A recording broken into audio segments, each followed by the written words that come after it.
MNA Mahmood मौलवी ने PTI और असम्बली रुकनियत छोड़ने का ऐलान कर दिया है। कहते हैं कि कभी कौमी इदारे के खिलाफ बात की, ना ही आइंदा करेंगे।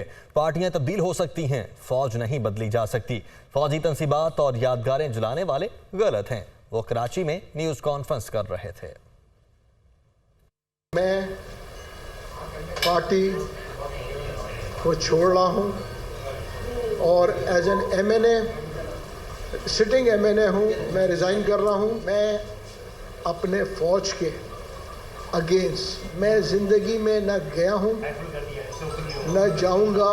पॉलिटिकल पार्टीज़ बदल सकते हैं हम, मगर फ़ौज को हम कभी नहीं बदल सकते। इंडिविजुअल के साथ आपका झगड़ा होता है। 14 के ऊपर जो उनके मॉन्यूमेंट्स थे, उसके ऊपर जो हंगामाराई हुई और तोड़ फोड़ हुई, हम क्या कहना चाहते हैं? ये वो काम हुआ है जो कि मैं कहूँगा कि इंडियन का बाप नहीं कर सका।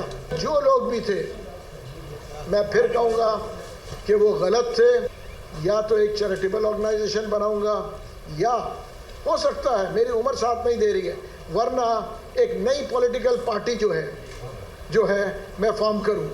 हर पार्टी जब उतरी है उन्होंने फौज की बुराई की है। बाकी पार्टी के लोगों से भी कहूँगा कि ये खौफ का बुत तोड़े। खान साहब खुद कहते थे कि जी फौज हमारी बैकबोन है। PTI के जो लोग मुलविस थे उनको सजाएं मिलनी चाहिए। मैं बिल्कुल बोल रहा हूँ। नहीं, मेरा इशारा खान साहब की तरफ इसलिए नहीं है क्योंकि देखें, बहुत सारे लोग समझते हैं कि हर चीज़ खान साहब करते हैं। खान साहब हर चीज़ नहीं करते। ये पूरी पॉलिटिकल पार्टी है।